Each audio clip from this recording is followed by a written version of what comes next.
Good afternoon, everybody. I am here, disconnected as usual, and I am with a label that I tend to really enjoy. And it seems like not a lot of people have been giving enough attention to on the movie side. However, they are solidified on the music side a lot more than most. So I want to welcome Enjoy the Ride Records and everything else that falls under that umbrella because it's a large umbrella. We'll get into that, I'm sure. But Ross, welcome. How are we doing tonight?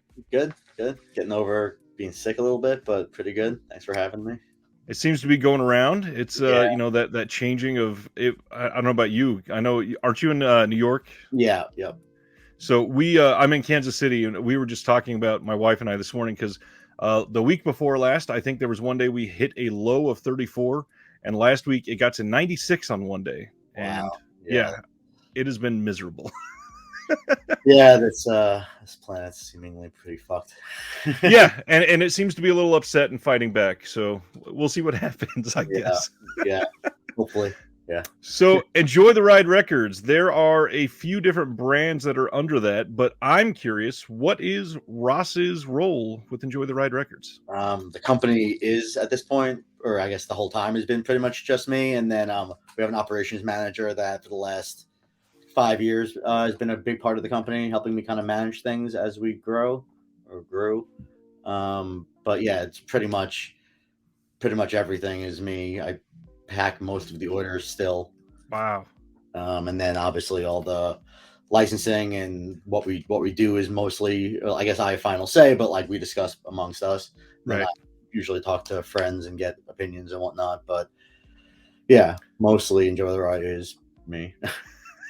So needless to say, you're a pretty busy person, and obviously when you start a company like Enjoy the Ride, you have to like physical media. So I've obviously answered the question thousands of times, and for you, why physical media? Why is it something that's near and dear to you? I've always been a collector of whatever I was really into, as Yeah. I'm sure a lot of the people that kind of run these companies have been, from baseball cards to pogs to wrestling figures, whatever I was into. And then obviously once I got really into music, middle school, high school, and that was when I kind of dove in. And then I was collecting CDs, and then I actually got into vinyl really early when I was still in high school in like 2001, 2, 3. I got like the first dozen or so things, and then when I went to college, I stopped collecting because I had nowhere to ship it or store it or you play it. I guess like I was in a dorm, I didn't have a record player. Right. Or anything. And then when I got out of college, that was when I kind of really dove in and noticed that a lot of the stuff that I grew up listening to, which was 90s and 2000s music or late 80s, 90s, 2000s, wasn't on vinyl or was impossible to get. And that was kind of how this started. I always wanted to be like a normal record label. Like I grew up in like the DIY punk scene, and like pop punk was really big on Long Island when I was in high school. So that was like a big influence on a lot of stuff I listened to. So I always wanted to kind of get into that and open the record label like that, which is what Enjoy the Ride started as. But I graduated college in 07, which was right as the economy kind of fell apart, and Napster and all downloading was kind of at the height. So music was the last thing people were spending money on, with little to no money, especially in our age demographic when everyone was, graduating or in college and had no dispensable income. That's true. So I signed one band, which was the first Enjoy the Ride release, and that was a slow burn, which ended up being great in the end, and it's one of my favorite albums, but was a slow burn in terms of getting, making money back, first of all, and then in terms of getting a following. And then as I was collecting vinyl, Juliana Theory was a band I was really am and was into, and they tweeted out, I think it's some time for some Juliana Theory reissues. Any labels interested? And it was right place, right time. I didn't get the album or any of the albums I actually really ideally wanted, but I got the B-side EP, which was the last thing left because I was obviously unestablished at that point, but I was incredibly excited at the time, and that was the first vinyl release. And that didn't sell incredibly fast, but a lot quicker than the band we were trying to build. And then I kind of went from there and kind of started focusing on what was working more. Right. So I have not even alluded to any of this because I didn't want to soil the organic conversation that was going to come up through this. But I first off, amazingly, DIY punk, that phrase alone, suddenly in the last 6 weeks on this channel has come up probably about 80 times. Not even kidding. I found that a lot of the people especially in the vinyl, like the soundtrack game, Mondo and Waxwork and Death Waltz and TerrorVision, like we all kind of were in this DIY punk Yep. scene in our various regions or whatever. Like Spencer from Death Waltz is a little bit older, and he's from England, but like we all kind of have the same kind of ethos, and it's interesting. Like we all kind of have a lot of interesting similarities when we hang out. That I noticed that you have to be a certain kind of person to kind of do this. That makes That's sense. awesome. Yeah, and that's for me. I grew up sort of in the DIY punk music scene in Southern California, and ska was a big part of that, and hardcore, obviously, when really like the economy started to crash and everybody started to get angry. Kind of that was the big emergence there, and so yeah, hardcore is a big part of everything. And speaking of Juliana Theory, I'm stoked that you name dropped him first because that was going to be the first thing I talked about tonight. I grew up on Zayo. Right. Yeah. I'm huge into Zayo. I've been on stage with them before. Dan and everybody, Brett has been a big part of everything for me. For Ironically, Brett, which like I've told him because like we have a bunch of mutual friends, and like we actually for that release we like met up in New York City at the time. He was doing a film score or a TV score, some sort of score. Ironically, he's everywhere now. At that point, I had no involvement with score music, so it's weird now looking back. Right. Yeah, like we met up, and I brought him a bunch of like the coolest records I had color wise at the time, and I was like, these are the things that I think are cool that can be done. What do you want to do? And that was the beginning. But yeah, like I owe him. He doesn't realize, I'm sure, but like without him putting out that tweet, who knows? I probably would have eventually gotten into it because I do love vinyl regardless. But right place, right time, easier said than done otherwise. But that is incredible, and especially for a musician like that he genuinely had a large impact in multiple music genres, which is rare, especially in this day and age. Back in like the 80s and 90s, it was a little easier, but with everything he's pulled off, it is amazing. And the other names that, I mean, like Dustin Kendrew, you guys have put out stuff for. Thrice has been a big part for me. I'm just jealous of the scene that you've been able to work in. Thank you. Yeah, it's a lot of times it's very surreal. Like a lot of these things obviously take a long time. Like there's projects that aren't out that are 5 years in the making. Like ETR 66, I think, is still hopefully maybe going to happen, and we're on 160 something now. Right. Like yeah, it's crazy, but yeah, like at the end, the juice is worth the squeeze usually. Yeah, some of these labels that we've talked on what takes for longer, some of these deals, first off, they start slow, and then by that point you've already signed it, but then there's problems. And I'm curious, what is the longest from like initial talks to putting it out on ETR? Well, the longest that's actually out yes. Is actually coming out in a couple of weeks, which we've kind of announced, but whatever. But Mortal Kombat 3 Ultimate, or Ultimate Mortal Kombat 3, I guess technically is the name. That's been in the works. They had the artwork in hand for approval for at least 3 years. Jeez. Granted, like pandemic was right before the pandemic started, or maybe 6 months to a year before, and then that didn't help.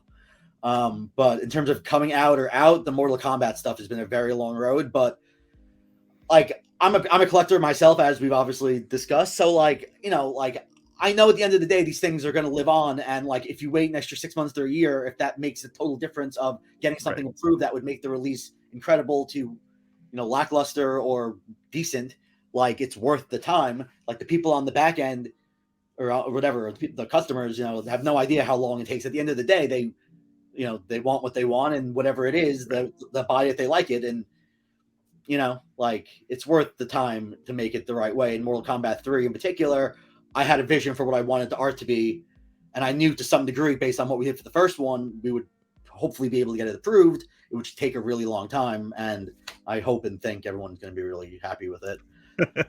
And then we are. Yeah, and then the other one I just mentioned has been like 5+ years in the works. The entire time that our operations manager has been working with us. Oh, geez. And that still isn't technically approved. It's multiple corporations. It's a major label license, and then it's a property of a different corporation, and they had to sign off on it, which we got a couple of years ago. And I don't even know. But not to mention a pandemic, vinyl delays. Yeah.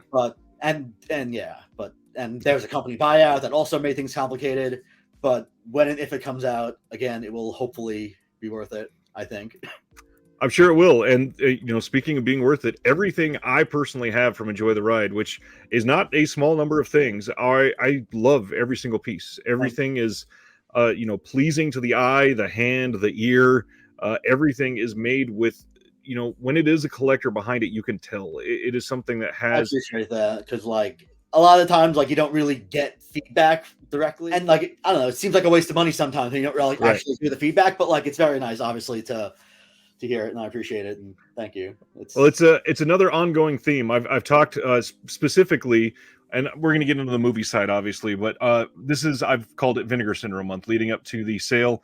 And one of the things that I appreciate in a lot of these newer partner labels that they've been working with is it's not just slap a movie on a disc and put it out. It is legitimately an experience, and for a lot of these, I can't imagine seeing this, put out in some lesser product and just thinking, yeah, that's cool, I guess. But I'm astonished when somebody puts the quality behind it like you do, and it is noticed and appreciated. That's awesome. Thank you. I really do appreciate it. So other than enjoy the ride, you've got enjoy the tunes, which absolutely makes me feel like tickly inside every time I see everything that you guys have put out. It is such a weird nostalgic kick.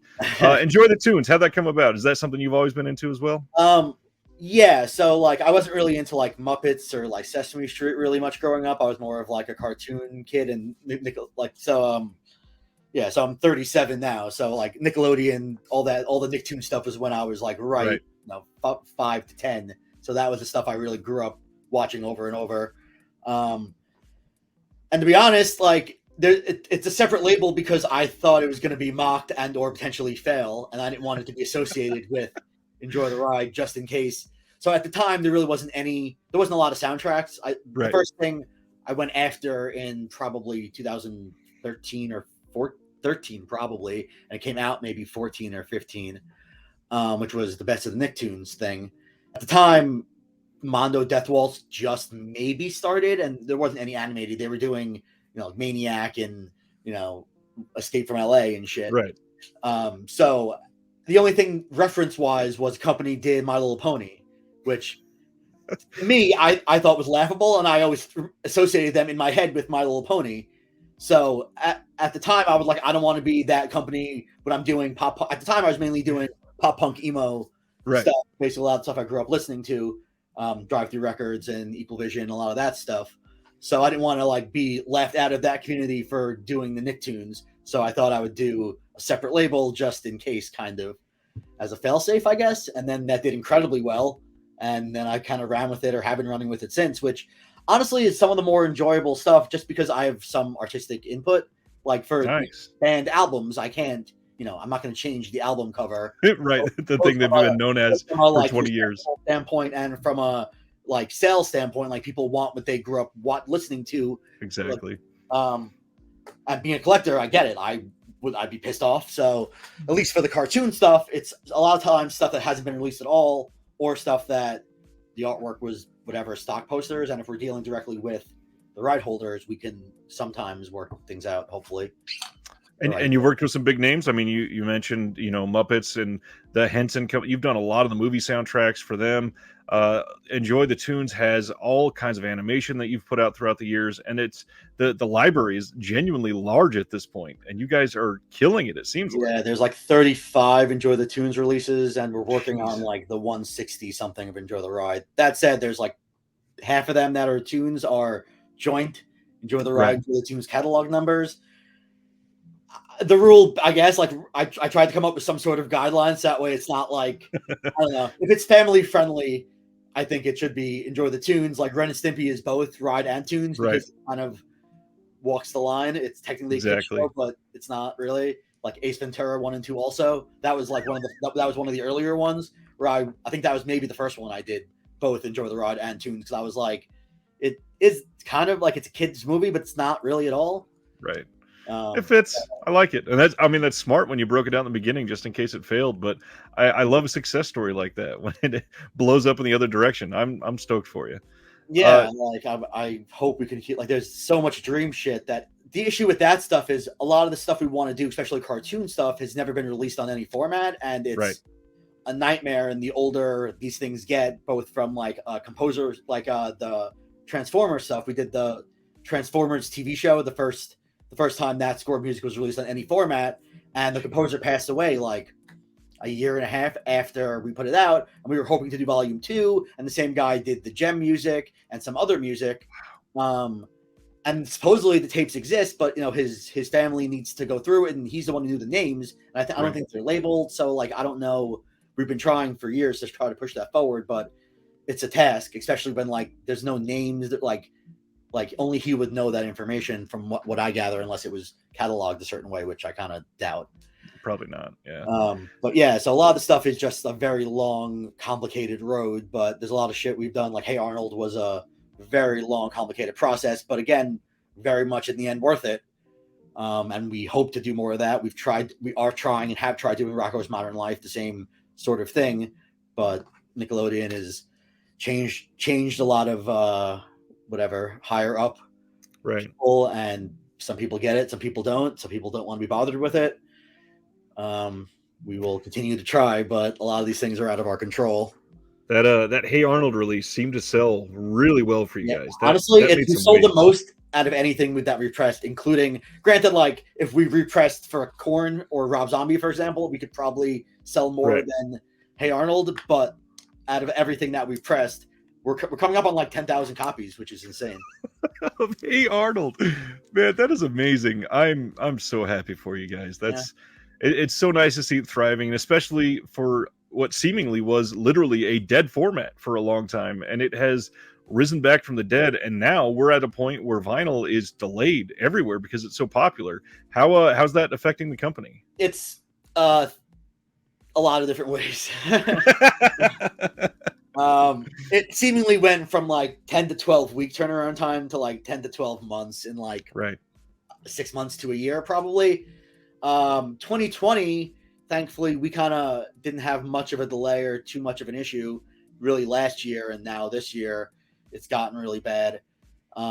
Thankfully, like we work enough with the same couple places that like we have some spots held, and we're able to kind of push things around that like either represses and or like as we get new deals, we kind of slide them in. But we've been trying to up what we have, which is not that much at all, especially compared to large companies, especially majors. But in general, we've been trying to up it at this point for a year and a half, 2 years, and we aren't able to. And even with, granted, we have like 24 vinyl releases in the works right now in various stages. But that said, we are pushed back until March, April of next year at this point, around a year out. God. And that's just pressing, and then shipping now is becoming increasingly more complicated and more expensive. That has exploded in the last 2 years. Everything is more expensive. There's PVC labor costs on top of like just like additional tacked on fee on the invoices, on top of everything else going up, on top of the shipping, on top of the licenses, because vinyl's popular. So obviously supply and demand, more companies are coming out trying to get stuff. And especially some of the unestablished companies like don't really know what's customary, and they're trying to establish themselves. So they're just throwing money if they have the money. It seems seemingly throwing more money than they should at things, which in turn is making it more complicated and raising the rates for everything. Ruins it for everybody. Like when I got into, at this point, we've been selling vinyl for 12 years, give or take. And single LPs at the time were like 17, 18. Like I remember the first, so Juliana Theory was the first release for vinyl, then RX Bandit's Progress was the second. And that was a double. And I remember at the time, the most limited variant, there's 500 copies, 200, 200, 100. And you can only get the 100 variant if you bought a bundle. So it was the three colors. And it was $60 for all three. And people, I remember losing their mind how that was ridiculous. And like, those are $200 records now that people would murder to get for $20 a piece. They murdered to get one for $60, a lot of people. And but that's market's got real crazy in every which way, both manufacturing and collecting and people being vocal. And that's the other side too. There was a worldwide paper shortage for a while, I'm sure affected you guys. We try avoiding pre-orders because again, like I'm a collector, so I've been there. I've been there from a customer standpoint, and like pre-orders suck, and more often than not, the people who are placing the orders don't have experience with vinyl and don't understand that like certain swirls are not going to come out the way that you think they're going to, and then they're advertised the same way or a certain way, and they never come out the way that they are, and it's a mess. People are very impatient increasingly with the internet and the pandemic. People just want what they want. People are used to Amazon. People don't understand that they're like, a small company on the other side of people that like are working tirelessly to make this happen, let alone like don't need their bullshit. So yeah, yeah. In the last 20 seconds, I think you've hit on about 40 of my major talking points over the last year. I've had quite a few labels on, and each one has had legitimate like horror stories of people that just can't handle this anymore and not understanding, not that you're just not Amazon, but 2 days, that is unreasonable to expect something to be at your door. And people choose media mail literally, at least for us, 95% of the time. I can't imagine doing that. You can't expect it to show up within 3 days if you're choosing the cheapest, slowest option. And even so, it's not in our control if you choose the option. Once I drop it off at the post office, but you see I already did, there's nothing that can be done. Right. Like you emailing me every other day is not going to help. Let me call the postmaster in Tennessee and talk to him for you. Yeah, and like international isn't much better, as you can imagine. Right. Granted, like things always get there, but especially with the pandemic, things take 3 months sometimes. And once it's in the process, like there's nothing we can do. And especially if it's in your country, which often happens, like you have to contact like your post office. It's in your country already. There's nothing I can do about it. Like they expect you from New York to, yeah, that's messed up. I've noticed with international stuff that us shipping out has risen exponentially, but coming in has risen at a slower rate, even though it's still gone up slightly. So everybody that was shipping inwards when they're trying to order from here is getting more pissed off because they're like, prices are the same, just get it out. And in all reality, I went from being able to ship like a single movie to, Toronto for maybe like $11 on the high end, and now it can be like $25. It is literally exploded in prices. And also everything is based on, at least for international, or I guess really everything is based on the pound. So like people don't understand that it's a double LP in a gatefold jacket with an inner sleeve and with whatever. So like it ends up with the box ends up being over 2 pounds. People are like, it's ridiculous. It's $35 shipping for a $35 album. But like, because it's a double LP, you could order 2 single LPs and it would be the same thing. It's the same weight. There's nothing that like, that's just science and physics. And it's how it works. Yeah. So other than enjoy the ride, enjoy the tunes, now we have ETR Media. And that has been, it's still fairly new. It's not something that's been super established. But at this point, we have a total of 3 releases. Oh, wow. And how did this start? How did you get coined up with Vinegar Syndrome? We met some of the guys from Vinegar Syndrome at MondoCon, actually. I guess that was 2019. Yeah, that sounds right.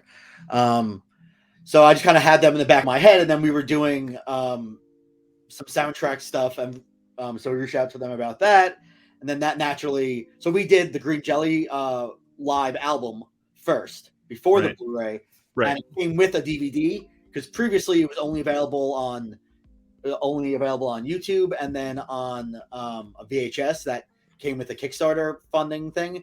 The director is a huge VHS collector. Rob, he's co-producer on a VHS YouTube channel, like collecting channel. Like he's like, his basement is insane. He has like a tour. It's crazy.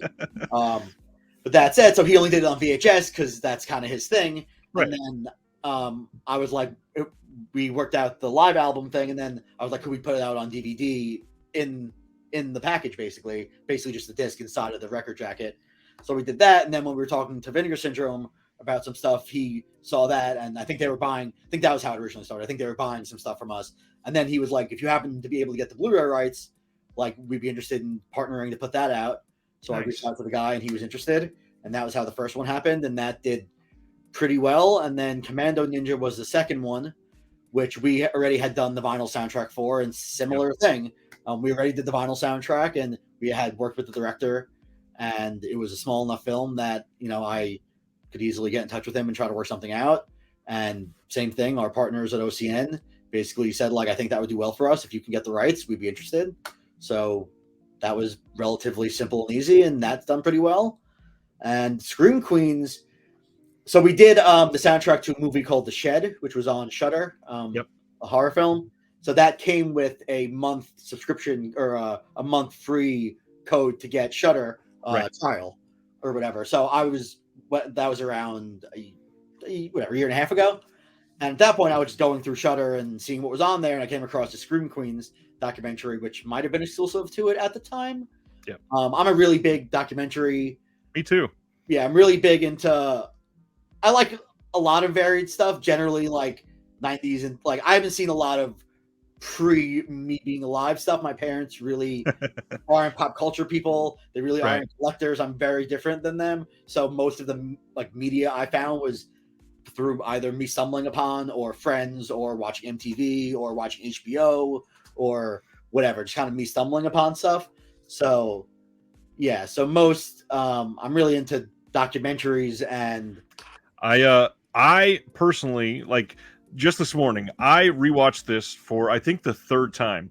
The feature on this is great. I mean, obviously you guys didn't produce it necessarily, but you can tell this, I mean, it screams everything that you guys have always done. It's got that same level of quality and care put into it. I mean, how many times are they putting out these die cut slipcovers that are so unique to this style of release? And obviously the marking is clearly related to A Nightmare on Elm Street, but after watching the documentary, it has a lot more of a meaning. It really, the claws in this case go deep in this movie. And I don't know. I just appreciate every single ounce of passion that shows in every realm of your physical media. I mean, you guys got cassettes that scream that same exact thing. It's astonishing. The Blu-ray designs, I have to give credit to OCN, and they also, like, we all kind of collaborate. That packaging was done by an artist named Haunt Love, who does a lot of punk rock stuff. He's done a bunch of Laura Jean Grace stuff randomly, I believe. Nice. But he, yeah, a lot of that was us kind of all collaborating. But yeah, like I try making, because anything could be gotten digitally at this point, so it's not mandatory that in order to experience media you have to buy it. So personally, again, as a collector, like if it has some sort of theme, looks like a VHS, looks like a video game, looks like a something nostalgic that, you know, gives you a nice little dopamine hit, then I think it helps for everyone. It absolutely helps. And just like you, well, I guess similar backgrounds, but a different way to get there. I was raised in a super small town, so we really only had like a Blockbuster, and obviously they're not going to have a lot of this cult stuff. It was, we'll put out Top Gun, and we know that'll sell well. So a lot of this I discovered on my own after like 18 or 20, and the documentaries are one of the things that really found my passion for a lot of this. Like Zayo and Brett and everything, they put out that The Lesser Lights of Heaven when they had it. I think it was like 2005, and it's like a 6-hour Zayo documentary about the history. And Brett was so like calm and composed and this enlightened voice throughout the entire thing. It drew me to him, and that's one of the reasons I found you guys in the very beginning, is just from following Juliana Theory. And those documentaries can really create this passion in the people that are watching them. So how about we sell Green Jelly to some people that have never heard about it?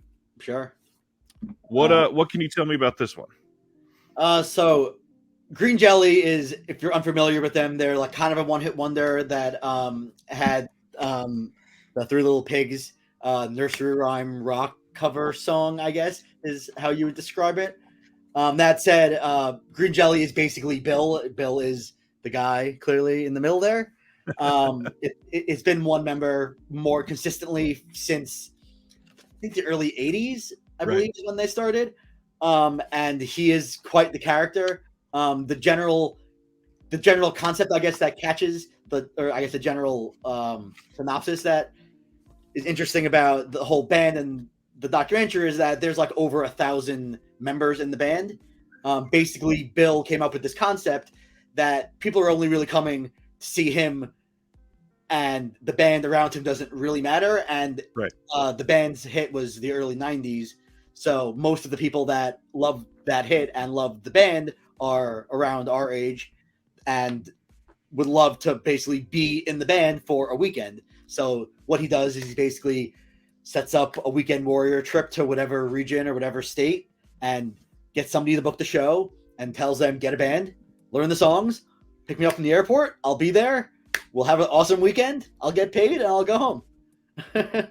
It is a really well-made package. Again, lots of special features on here. Yeah. There So are Rob, the guy, the VHS collector who directed the film, he's in the band. He's one of the 1,000 band members. He's in the Canadian chapter of the band. So a lot of the special features are when is on the road during a weekend or a bunch of weekend gigs. There's also has a bunch of shows that I believe he's also playing on. So yeah, there's a lot of bonus stuff, which is directly from a member of the band who is the director. So you can't get much more in there. that is the definition of behind the scenes there. I Yeah, love that sort of thing. And it's not short. Like I yeah. said, I appreciate when these are experiences. And with something like this, sure, you pop in the feature, but then if everything else is a supplemental package, I can sit there for 4 hours and That's ingest the it reason all. I personally buy Blu-rays and physical media is like the bonus features. Like I said, you can stream anything at this point. I Right. buy it personally for the bonus features, especially if there's like a mini documentary. I personally really like watching how things are made because Same. I guess that's partially what I don't make movies, but although one day I'd love to be involved in that. But like I love watching things being made, and very often the behind the scene process is more interesting to me than the actual finished product. Exactly. Especially like this era of stuff. My favorite era is like early 90s, kind of where like it's still a lot of practical effects, but some CGI. And like Right. I think Terminator 2 personally is like an incredible gem of how it was molding of everything, and it just all works so well seamlessly. Like They flew a helicopter under a bridge in that damn movie. Come on. every time they put out like a new deluxe version of that, like, and there's new special features, I buy it just because how they made that film is crazy to watch, and even now holds up 30 years later. Really does. And I mean, all the CGI that we weren't even calling really CGI at the time, it looks fantastic even now. Right. So you're talking about videos of that era. So this looks like it has to be from like 1981, right? Right. Right. So Commando Ninja, basically like an 80s action movie homage that was filmed recently, similar to like Kung Fury. I guess if people are familiar, I guess that's probably the best thing to describe it to. But yeah, also very well done and clearly a lot of passion behind it.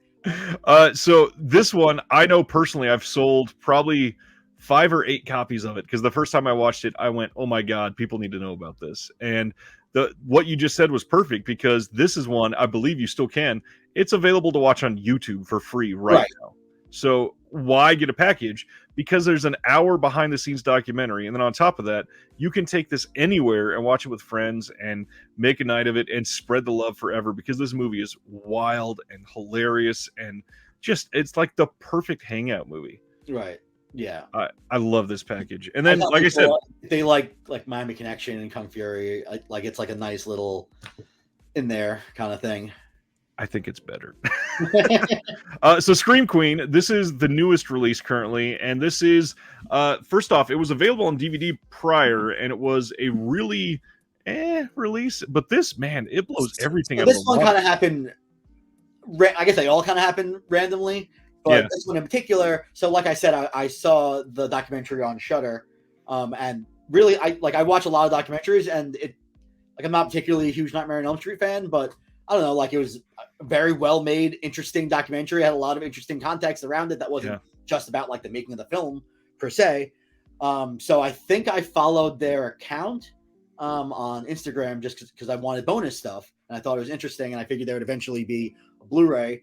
And the Blu-ray they put out was only available in Brazil and had like all this cool bonus stuff. And I asked them if we could, and I saw what I wanted to buy one. And shipping was insane, which goes back to what we were saying before. So at that point, I asked if they would be willing to sell some wholesale and we could distribute it through OCN possibly or work something out. And then they're like, the shipping cost of getting it there or there and back is more than just manufacturing it. Like, would you be interested in doing your own thing? And then that was kind of how this happened. Interesting. That is a nice way in. And that goes to show that these off the wall happenstances can literally lead to some of the best packages. I have a lot of like random things that like meant to be kind of moments on a weekly basis, things that just like correlate with each other that like It's hard to explain. That's awesome. Yeah, I completely get it. I've had some random things. I live in Kansas City now, but I grew up in California, and the amount of times, I've ran into people that grew up in this tiny desert town, or they've got family there. It's like, how? There's 12,000 people that live there. That makes no sense. I love those type of stories. So you said you're a collector. What are, some of your favorite records of all time that you go back to? Like just albums listening to, or like physical Yeah. media albums? Yeah. That's a loaded question. Kind of. Um, Just want to hear more about your personality, because really, when you discover the people behind something like Enjoy the Ride, it really tells you a lot about what that means to that person. sure. One of my favorite bands, I would say off the top of my head, is Glassjaw. If you're familiar, they're from around Absolutely. here, and yeah. That said, I'm into a lot of different music. So obviously it's hard to pick off the top of my head, but like my first, which I always find interesting now that I do a lot of score stuff and kind of where my career ended up going. The first album I ever bought with my own money was the Jurassic Park score. It's such a good score. And then later on, I traded that in high school to my best friend for Oasis. And I think the first album I ever got from like that, like I asked my parents for, was Dookie before that. Nice. So I think that's pretty indicative of like my musical taste of those three things. Very 90s story there. Yeah, all Absolutely. Yeah, most of my life is pretty 90s centric. That's good. I mean, there is a lot of rich things that came out of the 90s that really there's a lot of like subcultures that still don't have a whole lot of representation nowadays. The whole nostalgia aspect really seems to be focused on the 80s, and a lot of it nowadays seems to be bypassing the 90s and going straight to the early 2000s and the emo side of things. It's just it's an odd thing, because there are literal subcultures that have nothing. There's hardly anything out there. It's crazy now with the internet, which like I always say, because like now that the internet's been around for like 20, 30 years, like there's so many pockets and like people, like Facebook groups of just like obscure whatever. Right. But and that's why I love bands like Juliana Theory and being able to discover other places through groups like you, because without that, these people would never explode or get a new fan base or anything. And yeah, just hats off to you. That's a big deal. Thank you. For better or worse, like the ETR catalog is incredibly varied, which in some ways is a blessing, in some ways is a curse, because like there are, as far as I know, there is no one who has every Enjoy the Ride release or anywhere close to it, because the same person that likes whatever RX Bandits likely doesn't want the score to Hugo, right? But so that said, in the same vein, like we can kind of do what we want, and we don't have to just do horror or just do whatever. So in a way, it's nice, but at the same time, like there are some people for other companies that just are diehard. I'll buy anything they put out regardless, which originally was what I wanted with the label when I was trying to sign bands. I wanted to be, I trust this person's opinion or this team's opinion or whatever, which is kind of how I grew up with music, that like I love the X amount of these 5 labels, and I would immediately give it a shot because they signed them. I agree. But I've noticed the varied in the Enjoy the Ride records. It's obviously not in a strange way or anything like that. It all sort of has this running theme of it's all very high quality, obviously, but it really is a perfect segue to all of the partner labels for OCN, because with Enjoy the Ride and OCN, there's kind of something for everybody. There's like every type of music, every type of movie. With ETR Media, is there a certain feeling or theme or anything that you're running for the releases, or is it just what Ross enjoys? Most things are mainly, I guess, what I think other people should know about that isn't out there in, I guess, the quality or the capacity that I feel it could be or should be. That being said, we have a bunch of other stuff in the works. We have probably like 5, 6 more things that are signed that are in the process of probably coming out, hopefully by the next year, if not before. That said, they're in the same vein, which I'm kind of trying to like not make it completely random, which are pop culture, documentary, skewing towards music or somewhere in the music vein, and then whatever you would consider Commando Ninja. I love that is its own genre. And then there's another film that we have that's coming out that is very similar, not the same people, but in the same comic. If you like Commando Ninja, you will very much like this film. So I don't know what exactly that genre is considered. Yeah, it's mostly I just always called it a hangout movie. There's so many different things that make it just fun to get a room full of people and just enjoy it. And Right. I mean, again, that leads back to the label. It's enjoy the ride. Be along for all of it and just grab hold and see what you enjoy. Yeah, that's definitely part of it. Enjoy the ride is also like a pun. So I was in a car accident. So I always wanted to open a record label. And then right out of college, I was managing a friend's band, with possibly the intent of signing them or whatever, seeing where that went. And we got into a car accident coming back from the studio of them recording their debut EP. And the car flipped a couple times, and I ended up crushing my hand and having to do physical therapy for like a year and getting a little bit of money out of it. And that funded basically the label, which I had some money, but way under what I anticipated being. And that was just to sign a band. Well, originally I wanted to sign 2 bands. And then I quickly realized that there wasn't nearly enough money to do that. Then I ended up signing 1 band that cost way more than I thought. And then with the leftover of that, I used that to do Juliana Theory. And then for 5 years plus, I was recycling every release I would put out. I have to sell X amount to recoup and do the next. And then thankfully, a few years ago, we reached a point where we're past that. But with so many projects in the works and these delays, it is definitely still very tricky to manage. Well, I mean, again, a kind of a perfect segue to say, support these companies, support small business, do what you can to be kind. These places are not Amazon. Ross is personally doing these for you. And at this point, it is important to literally archive it, because some of these scores literally will be lost to time. That's a lot of what I hope to do. Like, Hey Arnold would have never existed. That music was only given out at the rap party for the show to the people that worked on the show by a bird CD by the composer. And there's still tracks that aren't out there. We want to do volume 2. This is called Hey Arnold, the Music Volume 1, with the intent of doing volume and the plan of doing volume 2. And then whoever the powers that be at Nickelodeon switched over. And as of now, it's not going to happen. But previously, the music was only given to people that worked on the show, and God knows how many of those people actually. I'm sure they were left on the table at the banquet hall or whatever. Right. For the most part, Jeez, yeah, and I mean, the other side of me is thinking about the personal side of things. You do this for a composer that dies a year and a half later. Imagine how good that felt to finally have that in his hand a year and a half before his legacy is I hope over. So. I really do. And Transformers in particular, same thing. Like, it took a long time to get what I envisioned getting approved, which was the gatefold was like a really nice image that previously was part of like a Japanese toy catalog in like 1986. That it was just a beautiful piece of spread out art that as soon as we got the license confirmed, I went online and started doing a bunch of digging, and I bought a Transformers book and came across a piece of art, and I was like, how can we get this?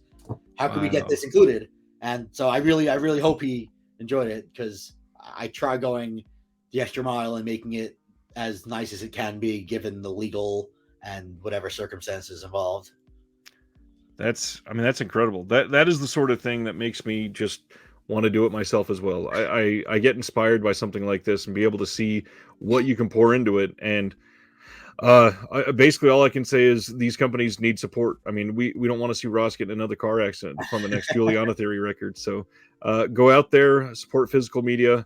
Ross, is there anything else you want to throw out there that I have not mentioned about Enjoy the Ride? No, I don't think so. I think you kind of covered everything. I made a couple notes, and I think we're good. Well, on a closing note, they have three videos that are currently out through Vinegar Syndrome, and they are all available and will be during the sale. They all 3 have their limited slipcover left at the moment, although one or two of them is going quick and has only been out for a couple of months. Right. And obviously, it's going to be because it's a bigger title, related to A Nightmare on Elm Street. But that slipcover is gorgeous too. So if you want it, get it quick. This is going to be up tomorrow, so everybody's going to have a week to prepare and make sure that they can get everything in line before the sale. Ross, thank you for your time. I appreciate you guys. The amount of quality shows, and all I can do is thank you for everything that you poured into it. thank you so much for all the kind words. This has been awesome, and thanks for having me on and trying to get ETR Media. Like, we haven't really pushed it that much through the label. It's more of Right. like a Vinegar Syndrome kind of partnership thing. It's more of their market. But yeah, I really appreciate you trying to give it some visibility. And yeah, it's been a lot of fun. And we have, like I said, we have a few things in the works that we're excited about that we can't talk about yet, but we'll definitely be announcing eventually. And that's the thing. I've noticed some of these partner labels, they get all kinds of attention, but you guys, a couple of these I really, really love. And I think, especially the documentaries, more people need to get these things. Commando Ninja is fun as hell, but the documentaries are just near and dear to me. I love everything that goes into these. I think Commando Ninja is more of like a word of mouth thing. Like, some people are Yep. getting it, kind of eventually tell it, like, oh, have you seen this? When people are looking for stuff to listen to. I'm in a bunch of like movies so good they're bad groups, and they're so bad they're good groups, rather. Right. I'm in a bunch of those, and yeah, I think every once in a while when people are looking for recommendations, it comes up, and then eventually, a lot of what we do is word of mouth and passion projects that, like, I hope that we bring more visibility to it, and that Right. like we did like the Lancelot Link album randomly, and like that is something that I honestly wasn't that familiar with, but like is a really fun bubblegum pop, like 60s 70s power pop album that, like, the people that know it, like, I think we brought some sort of visibility to it that people that weren't aware of it before. And that one we did a lot of fun stuff with the art also, which was, we made like a homage to our operations manager is a huge James Bond fan. Nice. So it's like it's a secret agent kind of show. So we did like an homage to one of the Bond soundtrack covers, but That's replaced them awesome. basically with characters from the film. That's perfect. All the links for ETR are in the description below. Please click them. Please support them. Follow them on social media. They deserve all of your attention. Ross, thanks again. And Thank as you. I always say, from one collector to all of you, have a good night, everybody. Thank you.